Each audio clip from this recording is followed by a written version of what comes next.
everyone is happy with the new flavor of Killcliff CBD Strawberry Days. It's clean energy. Makes your days more pleasurable by infusing strawberries right into your drink hole. Look at Sally. Her drink hole is happy. Way to go, Sally. Get the world of tomorrow today at killcliff.com. The biggest no-brainer in the history of drinks. It's time for American Brain and Brawn, starring John Brenkus and Lacy Evans. Man. Wow, look at you. You're all bundled up. I'm cold, John. You know what? Here you are. You have this whole persona that you're super tough. You tell me how weak I am and how pathetic I am. All of those things may be true, but right now in this very moment, you don't look like your normal strong self. Well, let me put it to you this way, John. If there's a pain, I get away from it. I fight through it. If I'm freaking cold, I put on a jacket. Don't try to make yourself sound to be something you're not, honey, because you're just as weak as you were before I put this damn coat on. If we can continue. I mean, I'm not going to kid you. I am weak, and I hate the cold, but I would never bundle up like that. I mean, I have more pride than that. You know why? It's probably because you're so pampered with your central air and heat and your proper freaking lifestyle, you weak son of a gun. You know, you don't do, before you start to judge why I do what I do, know how I live, honey, because you couldn't handle it. John, why are we starting our day off like this? Why are you bickering at me? Because why are you yelling cold. at me? I was cold, John. I mean, look at these know socks. what? You know what? You live in South Carolina. Whoa, easy. I got these thick, fuzzy socks on that keep me warm. What do you got to say about those, John? Because I'll kick you right in the mouth. I'm not looking. Oh, my gosh. Now you got me all heated. Oh, my Lord. What is happening? Man, you opened up the show bickering. You went into stirrups. Jeez, I flex, you're offended. I put on a jacket, you're offended. Don't get it twisted. I will rock you, bro. Well, to be perfectly clear, I am not offended right at this very moment. I'm sure you are. You're just trying not to say it. No, I'm not. And I don't know. The room is, I don't know, man. You came out all guns blazing, and the room is on my side. The room is saying, John, you are amazing. Lacey, you're not. That's what it says in the room right now. Here, Jeremy says, John, you're amazing. Clifton says, John, you're amazing. Man, I got a lot of fans today. Lies. One day I'm going to learn how to do this technology, and I'm going to freaking figure it out where I can track the comments and shove them right back up your butt, John. You're lying. I don't believe it. Yeah, I'm hot. I'm freaking hot now. I started out cold and calm and cool and ready to freaking bring motivation and empowerment. And you're going to run your mouth about you're weak because you got a jacket on, John? Shut up. My goodness. Yeah. Did you get your Flaming Joe gift? I did. I got to take a photo of all. No, I posted it on my Facebook. This is the drink that Joe Rogan did with Killcliff, and that's the CBD, the orange CBD. Why don't you have some of that CBD and just calm down for a second? You know what I mean? It'll take a lot more than a C to a B to a D to calm me down, honey. Trust me. Hold on. You know, Killcliff has been asking about product placement. I don't see anything on the screen, Killcliff. Do you? Herbert! Harry Bear! The only killer I see on the screen is my damn self. Fix it! You can't see the spotlight? You can't see the fact that I have a Killcliff smashed to my face? Yeah, but we should have, like, stuff thrown on the side and some titles and crap. Isn't that what you fancy media That's what we need. do? We need more Killcliff branding all over the place. But yeah. Anyway, well, Herbert, you got to work on that. Get like the Killcliff logo and kind of smash it all over the screen. Yeah. But listen, before we do that, we got a big show today. Big show. You want to know why? Because we have an amazing guest. Yes, Lacey and I are bringing some amazing people to the table, and this week is no exception. And well, I don't know what you're doing right now underneath the screen. I don't want to know, but I'm going to hand it over to you to introduce our guest. Thanks. Stop running your mouth, John. All right, listen, I was doing this. Herbert, you see me doing this? Because I was excited because this guest is a bad son of a gun, a motivator, somebody who, like we always say, broke the cycle and pushed through even in the toughest times of his life. Unlike John Brenkus. Oh, excuse me. And Anyway, because of that, that is why we are having him come on our show today. He has been through hell. I'm not even going to dig deep right now because I'm sure we're going to start to peel off the layers as soon as he comes on live. But everybody out there listening, if you have ever been through a hard time, if you find yourself trying to figure out how to get through one rough day to the next, go ahead and tune in, text your friends, like, subscribe, share this, because yet another week down on American Brain and Brawn, we have somebody who uses his voice every day to show the entire world that it doesn't matter what you've been through, you can accomplish and overcome any situation. You're not a victim of your circumstance. So without further ado, Sargeant Alexander, come on out. Hello. I'm good. How are y'all? Welcome we are to amazing. American Brain and Brawn. First and foremost, thank you me. for your service. Hey, I appreciate it. Thank you for your support. Absolutely. So obviously, as everybody out there watching, this is not a veteran, an active duty Marine service member. One of my brothers, Semper Fi, Ra. You know, we went through hell to have the EGA, the Eagle Globe and Anchor on our chest and on our necks and on our everywhere. And now this man has a little bit more to his story than just going through hell in the military boot camp. A little bit more to his story than just being a father. It all started, if I can, Sargeant, back when you were a child living with a mother who suffered with addiction and mental health. And am I saying this right? He actually tried to kill you. Is this not? Yeah. So basically, she was an abuser of pain medicines. And one night things got out of hand and she basically pulled a gun on me and my grandmother. The police thankfully picked her up. And then after that, I couldn't personally take care of my grandmother anymore because I was only 14 at the time and she was about 77, I think, at the time. So me and my family, we kind of put her in a elderly community, and I was basically hung out to dry and forced to figure my life out at 14 years old. So here you are, 14, you're the woman who is supposed to protect, love, and take care of you. And you know, this hits home as far as the drug addiction and mental health goes, because those choices that they make, obviously people like you and I and children that go through those, we also have to experience things that we shouldn't. What was going through your mind the night or day when this happened between you and your mom?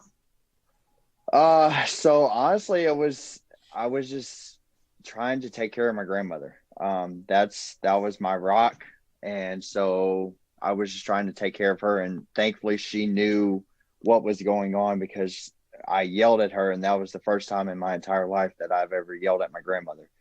And so she's the one that actually called the cops and got her arrested, basically, because I had a gun to my back and my mom told me, you better tell her shut up. You better tell her shut up. And then that's whenever I just yelled at her, shut up. And then she got in the car and then left. And then basically I was forced to figure it out from then. So what happened? Where did you go? I mean, at 14, here you are, you said left to hung out to dry. What happened after that? So after that, basically, I found a friend of mine, and his mother and sister and his brother, we were living in a mobile home park in Texas, and I was thankfully able to go live with them. And then I started working at Sonic, and then I put myself back in high school. My mom had actually taken me out in junior high. So I put myself back in high school. And then that's whenever the victim advocates, her name was Carol Jeffers. Had it not been for her, I would not be where I am. That's one of the many people I have to thank for me being where I am, because without her, I wouldn't be who I am. So she actually lifted me up, kept tabs on me. I wasn't put in the system or anything. The county really helped me out. Then after that, things started going south with me and the people that I was living with. And then they found me a home that I drove up in a 1985 Chevy 1500. I drove up to this huge, basically mansion, and those individuals basically took me in. It's kind of like, I don't know if y'all have ever seen The Blind Side, but it's kind of a little bit one that. of my favorite movies. My story is a little bit about that. So I drove up there, and then they thankfully took me in, and then I got put into another school, a more one-on-one kind of thing, because I had been out of school for 2 years, just working at Sonic, multiple Sonics, just trying to make my life, basically, not figuring out what the hell to do. And gradually became the man I am today. I have a question. Yeah. When you were going through all that, because I like, somebody who comes from, that upbringing, and here we are young, here we are, the people who are supposed to love us aren't really doing what they need to do in order to make sure that we're okay. So we're sitting there having to make some very important decisions in our life. Okay. You went to Sonic. Was there ever a moment in your brain at that time, before you got back in school, before you found that family, that you were just like, I'm done. I give up. I don't care. I'm just going to take it one day at a time. I don't care what happens. My life sucks. This is this is where I come from, and this is my future. So F it. I'm just going to accept it. Was there a moment that you almost accepted this life and this as your future? No, never. I never ever thought about, my life sucks or anything like that. I just lived it day to day and to get through it. Honestly, right. I just kept on keeping on, basically, as Matthew McConaughey usually says. And honestly, I kept in the mindset that whatever I knew, I wanted to make my grandmother proud. Whatever I do, that's what I do it for.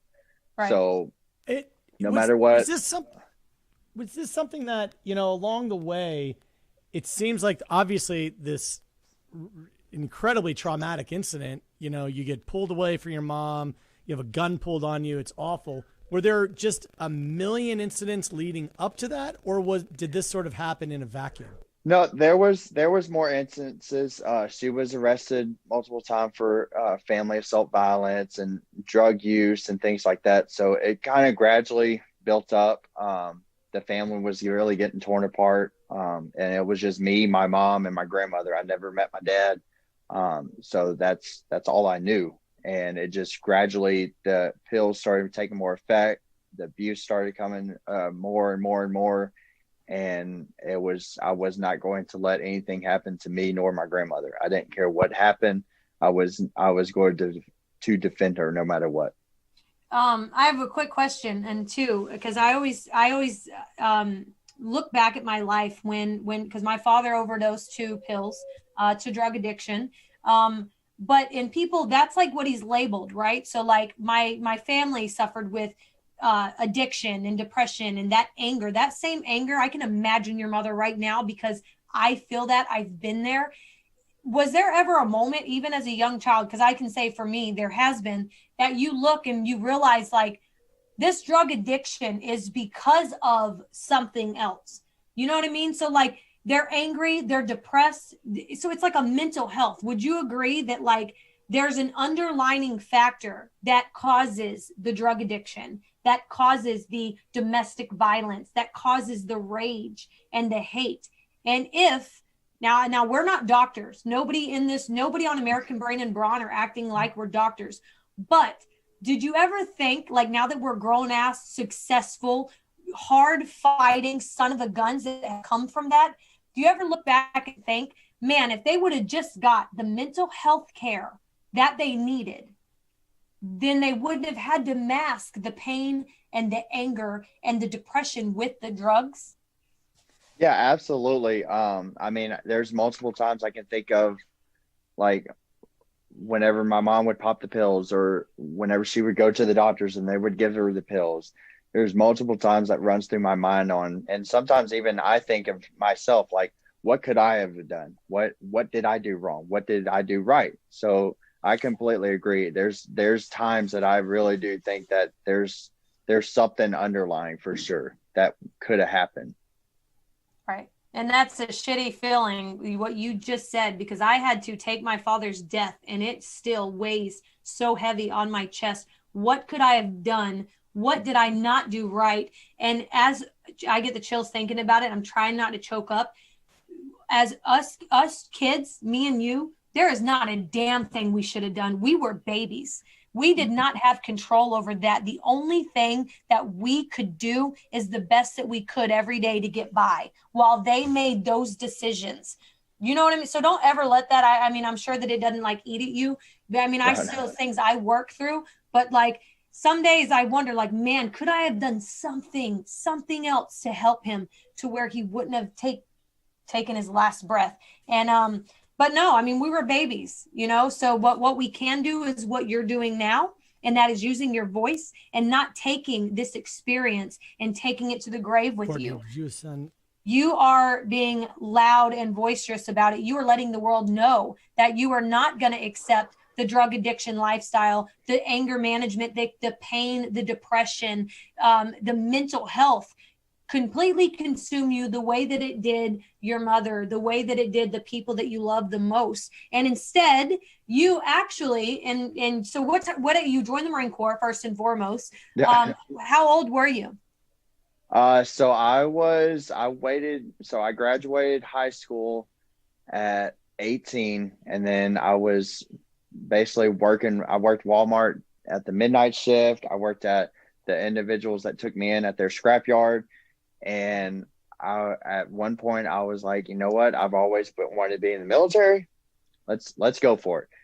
And I'll be honest, Marine Corps was not my first choice at all. My mom was Army. I later found out my dad was Navy. So I did my due diligence and I went to each branch. And then I went to the Navy. No one was there. I went to the Air Force. I knocked on the door and then I walked away because I was like, I'm not smart enough for the Air Force. And then I went to the Army, and then they had like their feet on their desk and they're like, hey, you want to get $20,000 for joining? And I was like, bro, you don't even know my first name. Why are you offering me money? And then I went to the Marine Corps and I knocked on the door and the recruiter opened it, the staff sergeant. I was like, hey, I think I want to be a Marine. He's like, come back whenever you want to be one, and slammed the door in my face. I was like, excuse me. So then I knocked on the door. I knocked on the door again, and then he's like, yeah. I was like, I want to be a Marine. He's like, all right, how much do you weigh? And that time I weighed about 240, 245. He's like, all right, come back whenever you weigh 220, and slammed the door in my face again.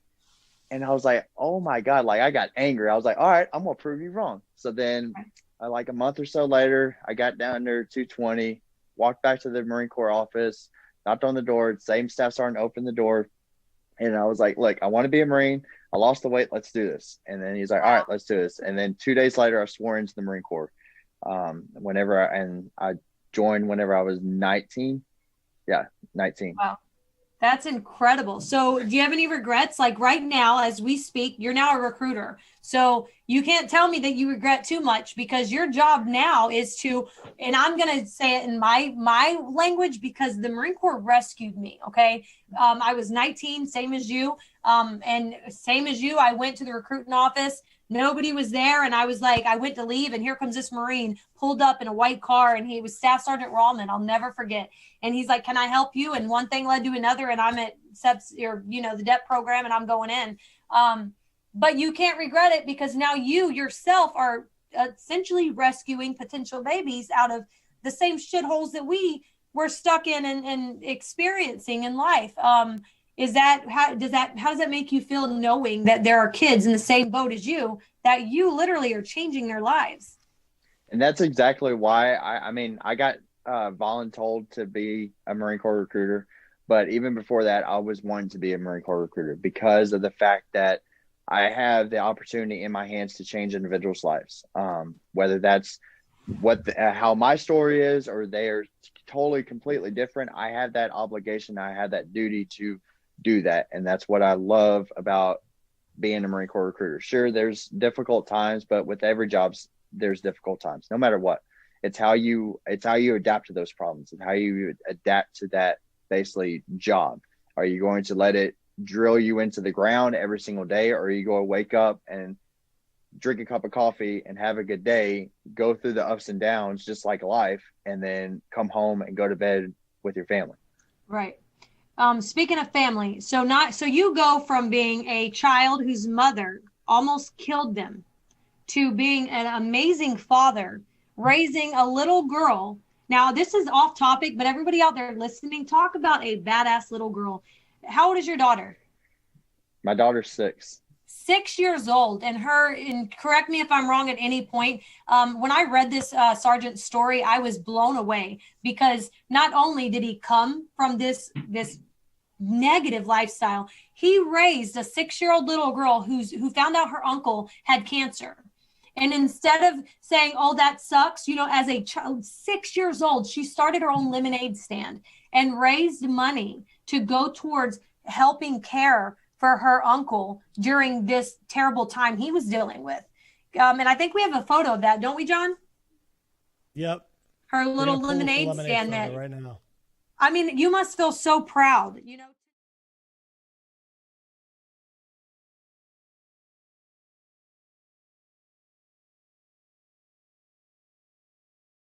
help her uncle who is suffering and, experiencing this cancer.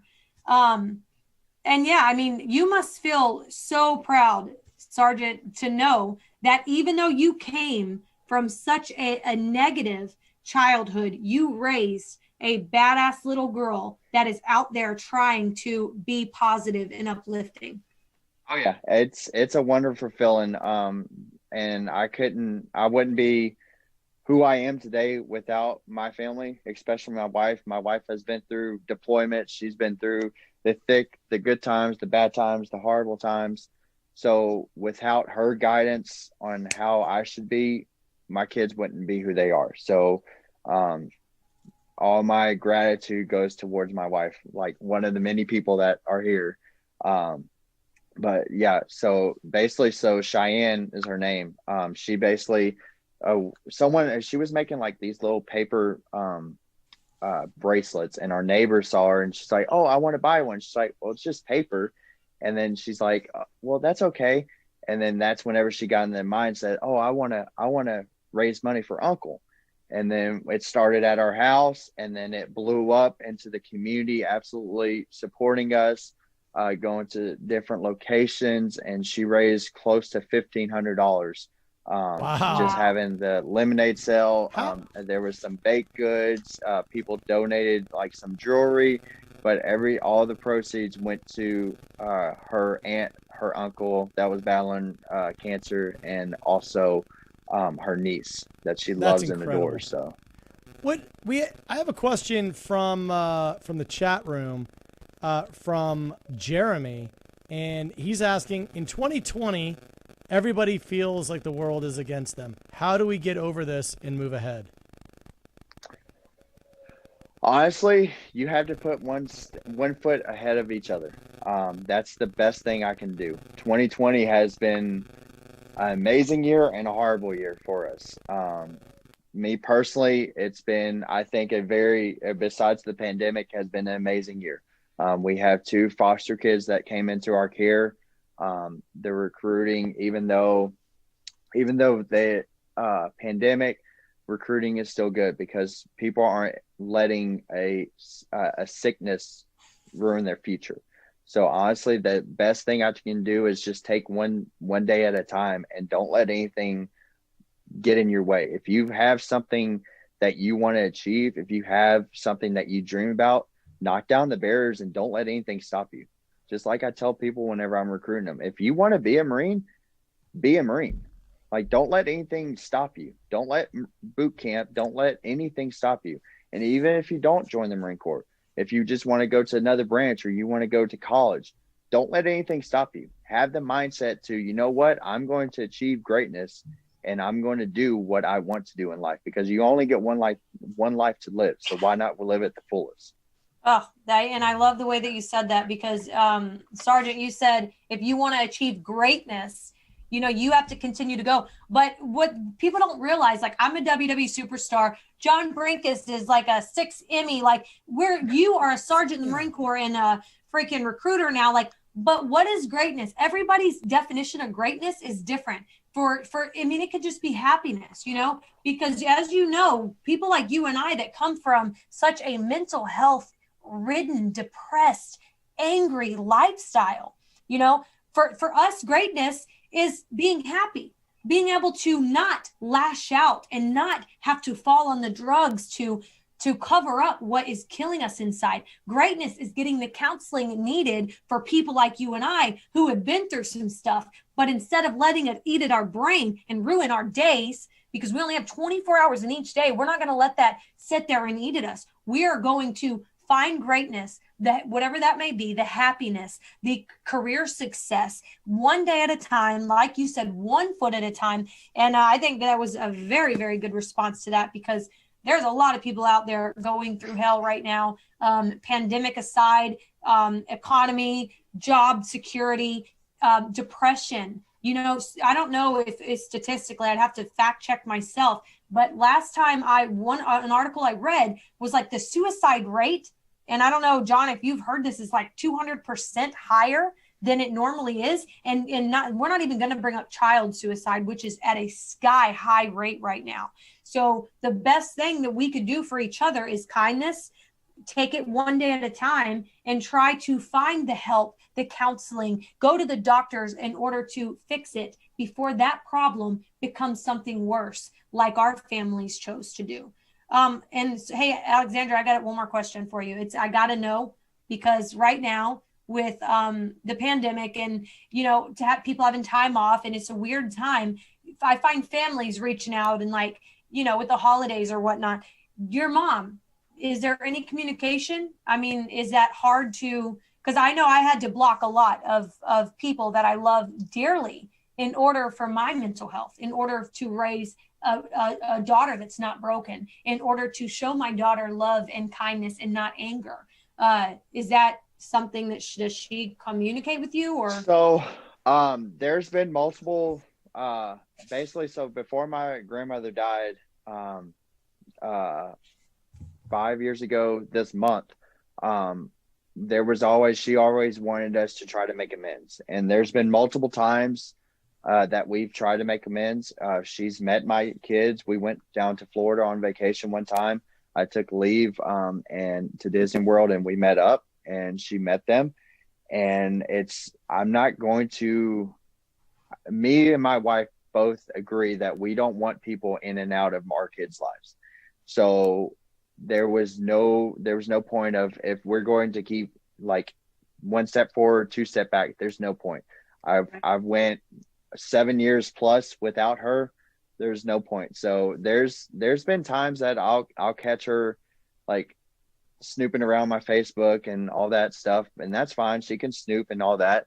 That kind of gets her to, or that makes me realize that she's seeing me being successful. She's seeing me become the man I am today because of what happened in the past. So she can see my profile all she wants. It's not going to bother me, but I don't need to pick up the phone to see her. I don't need to pick up the phone to talk to her. I have nothing to say. I did my part, and I'm okay with that. Trying to make amends, but it just isn't meant to be. So. And where, before we get you off of here, I know that you are actually on duty right now. Where are you? Where's the recruiting station that you're out of?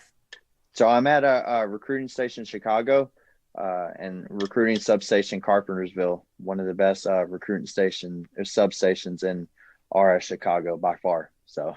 And real quick, because I know this is like going to be motivating, but if you had to tell any kids out there, young adults listening, what would you tell them about why they should join the military? Because I know there's a long list. People like you and I are prime examples of utilizing the military to become badass, motivated individuals, good parents, good citizens for America. But what would you tell people as a recruiter, and knowing what we've been through and how it can change lives, why they should come to you or to any other recruiter in order to break the cycle? So honestly, I always tell individuals, even if you haven't thought about the military, it's always a good option for you to look, because not all, and a lot of people think, oh, the Marine Corps is just combat, where that's not true. We have we have over 300 different jobs available for individuals. And we have college education, the technical skills that you get out of the Marine Corps that transfer into the civilian world that make you extremely valuable to different employers, the financial security, the travel and adventure, all those things that the Marine Corps offers. That's exactly what people need to look at. They don't need to look at, I'm going to go to war, things like that. That's not true, because Right. It took me almost 5 years to get deployed, and my deployment was to Okinawa, Japan, South Korea, and Thailand. My wife always calls it a vacation. So, Yeah. but yeah, it's honestly, it's up to that individual, especially if parents say, oh, well, he's not interested. Okay, well, let me talk to him, because he Right. might say he's not interested, but if I start talking to him, he might be interested. And a lot of Right. people think that, oh, they're just going to sign a contract. Talking to me or talking to a recruiter itself isn't sign a contract. It's literally like a college visit. You're getting information that could literally change your life. So that's what I always tell people, is that you're not signing a contract. You're literally getting information to change your life. Hey, real quick, do you think that John Brenkus could make it in the military? Do you want my honest opinion, or? Yeah, I mean, hit it, because Hit it. Hey, no matter what, if you got the mind and the motivation, you can achieve anything. So, what kind of response is that? Does that basically mean no? hey, I'm just saying, I went from 250, went to boot camp, and then left at 185. So, Yeah, but mean, it's John freaking Brenkus. Just me. I mean, what am I? I've put some people in the Marine Corps that I was like, bro, you cannot make it. And then they go to boot camp and they're like, dang, he's a Marine. They're honor grad. Yep. Hey, hold on, but I want to hear some of our followers. What do y'all think John Brenkus would make it in the military? I won't even pick a branch. We'll just say Army, Navy, Air Hold on. Force, Marines. It All doesn't right, so matter. the question is, could I make it in the military? All right, everybody Yeah, in the let chat me- room. So listen, first thing, Ricky Pollard says, yeah, John can What? make it. Yeah, Ricky said right away, yes, I think he could. Who else is in the room? Who thinks I can make it in the military? Y'all Listen, better when we stop opened the lying. show, I'm checking right now. when we opened the show, who was wearing a parka inside? It wasn't even a parka, John. It Wasn't didn't have me. sleeves. Don't start with me. Yeah. Okay? Yeah, Hey, because I don't John, have a I do freaking have to heater. say- Eddie says, Eddie I said do I have can to make say- it. I got 2. Clifton just said do I have can to make say, it. We got I'm going 3. I'm going to defend Lacey, because one of Oh, our great stop Marine it. Corps, hold on, one of our great Marines, the great Chesty Puller, did once say, if your hands are cold and you have pockets, you should put your hands in your pockets. So if Thank I'm you. cold, I'm going to put on a jacket. So Thank I'm just you. saying. I'm checking. There's no comments in here anywhere stating that John could make it. They're all saying That is not I true see at all all. y'all. I see all you guys. Nope, So, couldn't do it. I mean, Couldn't do Stacy it. says hell no, but what does Stacy know? She a thing or two. I'm pretty sure she follows the product, John. She Clifton said Hey. no way, but Hey, Clifton hey, doesn't know Sergeant much. Alexander, IB Nil said Maria- National Guard for him. Yeah, Maria said no, but I don't think Maria knows much. I mean, that's the thing. Hey, somebody said, "Are you You can taking make it notes, in. John?" Wait, Phil says I can make it in the Space Force. Which is basically run by Marines, but I'm just saying. That's right. Do you see what I'm saying? Of course I can make it. Good Lord. Anyway, Maria says, wait, Maria, who already said no, she said there's no way. Now, Which one is it? No or no way? So no, you can't make it, and absolutely not. If you thought for 1 second you could, she's reminding you that you can't, John. Eddie said John cannot do it. He Right. typed that as 2 separate words. He didn't use can't. He said can, next word not. It's cannot. Cannot. CANNOT. Is that a compound word, John? Yeah, it's a compound word. Cannot. Cannot. Right. Are you Pronounced surprised cannot. I knew what a compound word is? See, I'm a homeschooling mama. I'm so Yeah, smart. it's like, that's right. Yeah. But on a serious All right. note, thank you so much, Sergeant Alexander, Thank you. for not only opening up, not only coming out to the show. You have no idea how many people that have heard this or will hear this that you will motivate. That babies, young adults going through what we've been through, what you've been through, and pushing themselves to make it, because they're looking at me and you right now live, and they see 2 young adults who have not given up, regardless of where they've been, what they've been through, and are continuing to do the best they can as parents and in their careers and as human beings. So I want to say thank you, not only for your service, but for raising amazing, strong little ladies, little kids like your children, and being a voice for America, because it's people like you that are going to change the world for the better. You know what I mean? So we really appreciate appreciate you coming out to our show. I appreciate it. I'm honored to be on. So I just hope what I talked about really changes individuals' lives. That's what I live for, is changing people's lives. Well, Amen. It will, Sergeant. Have a good one. Get back to work, kick ass, take names, and go recruit some strong son of a guns. All right, I Yeah. will. Thank you. All right. Have a good one. Listen, the good sergeant is an amazing man. I'm getting my feathers a little ruffled here because Why, John? Kavan, I don't know if that's how you pronounce it, but Kavan says, no, you cannot make it, John. Okay. So Clifton, not a chance in hell. Eddie says, I don't think John can do it. Tony says, Lacey, you're awesome. I don't know why you would say that, but whatever. Because it's true, John. Hey, maybe I could put you through a couple tests just to see how you would do. Go ahead. You want to do a staring contest? We can do like a who blinks first. That has nothing to do. Bearing, even with bearing, you can blink, John. Do you know what you're talking about right now? It has nothing to do with that. I'm doing a talking staring about- contest. Right now. Blink for me, and I kicked your ass at that, John. No, you did not. Go side by side. We can do a staring contest. All right, here we go. Ready? 1, 2. You blinked. Are you kidding me? Don't blink. Ready? Hey, even Courtney, say you got to no. call this one because I can't look. Ready, and go. All right, I got my eyes open. You're squinting like this. Are you kidding me? Look No, at I'm you. not. You are squinting. Open those eyes wide. You are you just blinked. You blinked. Hey, I saw it. There's a delay. We're back on track. There's a delay because I blinked like 5 seconds ago. Yeah. Listen to this. Hold on. Let's listen. Let's read some loving comments from our room. Jared says, John, you're soft. Eddie says, I'm sorry, John. I don't mean to be mean or hating on you, but I call it as I see it. Whatever, dude. Duran says, John, you wouldn't make it if your life depended on it. You know what? These people just don't know what to talk. Oh, you know what? Listen to me. Let me just tell you all something. When I was a boy, I used to do Ironman triathlons both ways in the snow. That's what you wanted to tell us?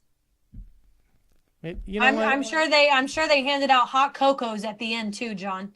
Look, if you're gonna come with some like badassery, choose something else, honey, because that's not gonna work. But on a real note, maybe we could do a couple like little things just to push your limits a little bit and see how you do.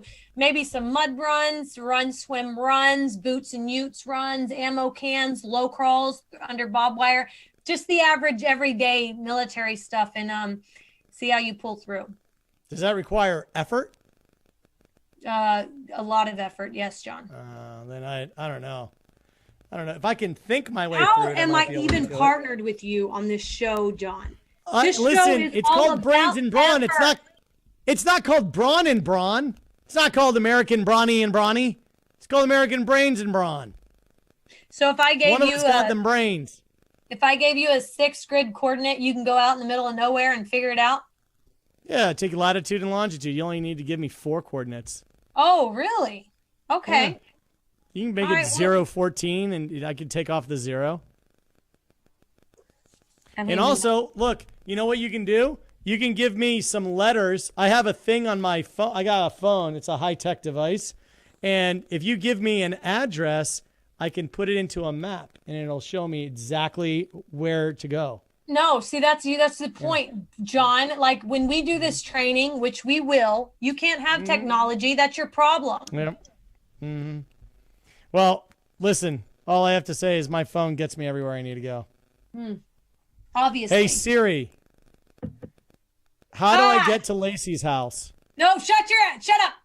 Delete that. You better not let that go live. Hey, guess what I'm doing wait, it's today? right here. Here's Lacey's address. Nope. 345 Mockingbird Lane. Negative. Nope. Everybody can go to 345 Mockingbird Lane in Tennessee. She's been Yes. lying. She doesn't live in South Carolina. Yeah, go there. Go there. Go John, there. I get to go Christmas shopping as soon as we get off here. I'm gonna go buy you a gift. You're gonna I'm be late very. to this because I already got you a gift. What did you get me? I'm not telling you.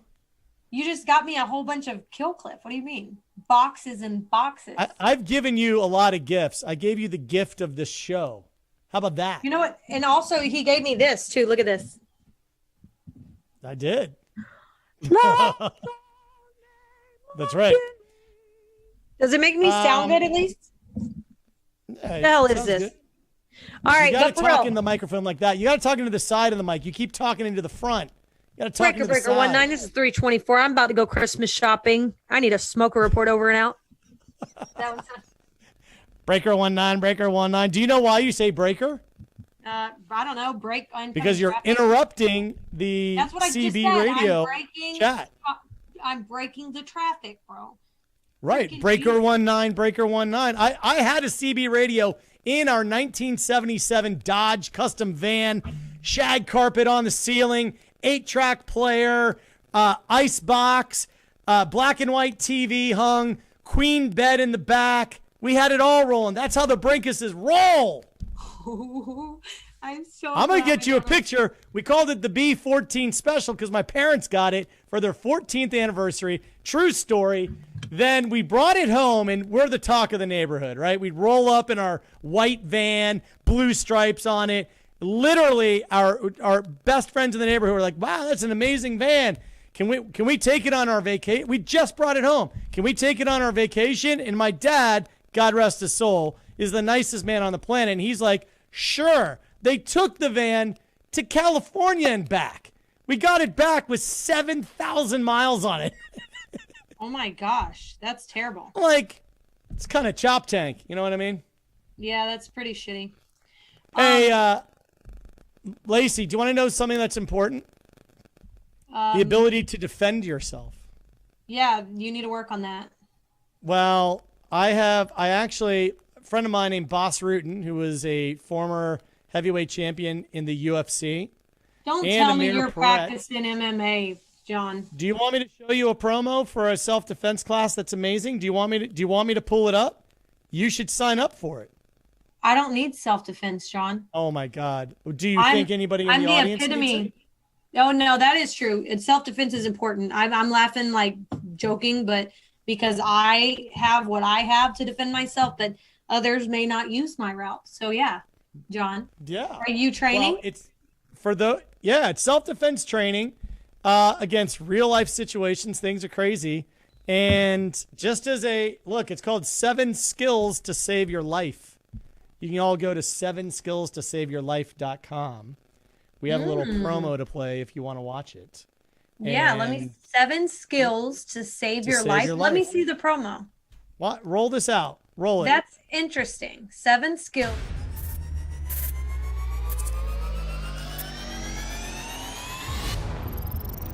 '20 turned out to be a crazy year. Civil unrest, there's riots everywhere. Do you know how to defend yourself? Well, Amir Perret and myself will teach you the 7 skills you need in order to protect yourself or a loved one. We will teach how to defend against an attack with an edge weapon. Most common attacks with a knife.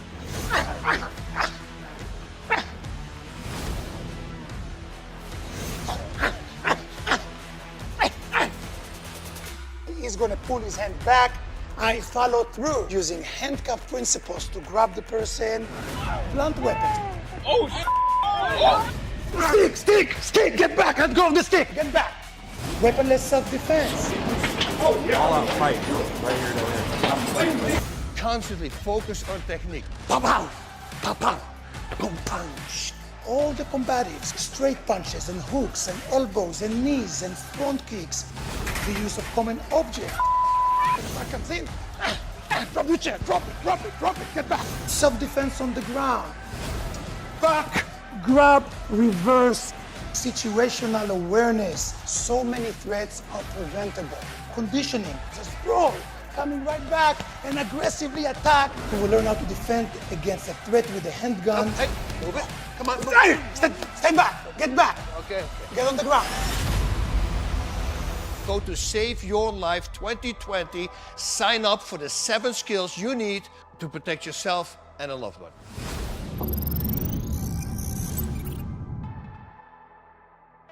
The real deal. Special Forces, UFC, they're the real deal. They're good guys.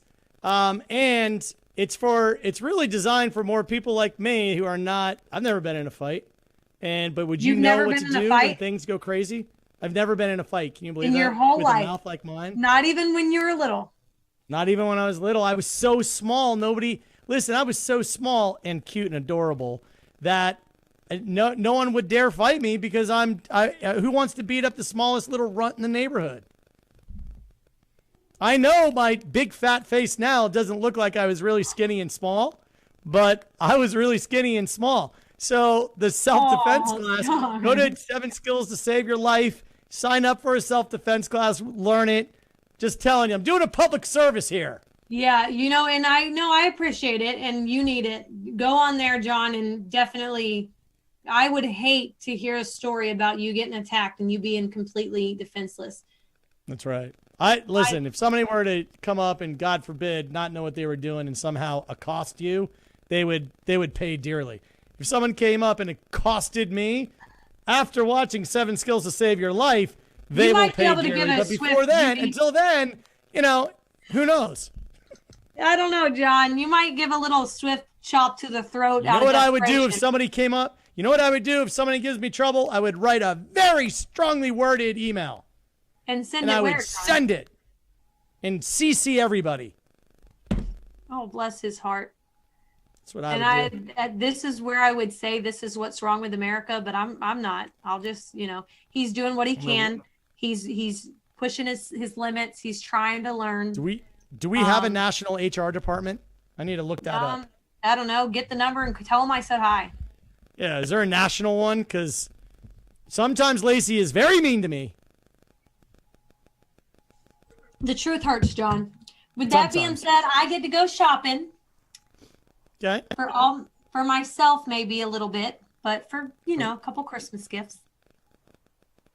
Well, maybe. Listen, if there's something underneath, next week's show is a big one, and maybe we'll have a little gift exchange. Yeah, keep checking your mail. I'll be standing at the mailbox just waiting. Do you want to know what I used? So I used to subscribe to Marvel Comics, and in the olden days, I used to deliver comics via the mail, or you go to the comic. I used to stand at the mailbox waiting for Thor and X-Men and Spider-Man. Moon Knight was my favorite. This is dating me. If you all haven't read Moon Knight, you don't know what you're missing. Moon Knight is the greatest Marvel character ever. You freaking read comics, John? I did. Moon Knight is like Deadpool. No wonder why nobody meets fought Batman. you. You weren't around anybody. Moon Knight. Hey, for those of you in the chat room, anybody know Moon Knight, the character Moon Knight from Marvel? Please just act like you don't know. No, listen, if you don't know Moon Knight, I guarantee you Marvel's going to make a movie about Moon Knight. It's Deadpool because he's super snarky meets Batman because he doesn't have any real powers. He's just rich and with lots of gizmos. Yeah, I don't know Moonlight or Moonlight or Moon Knight. Whatever.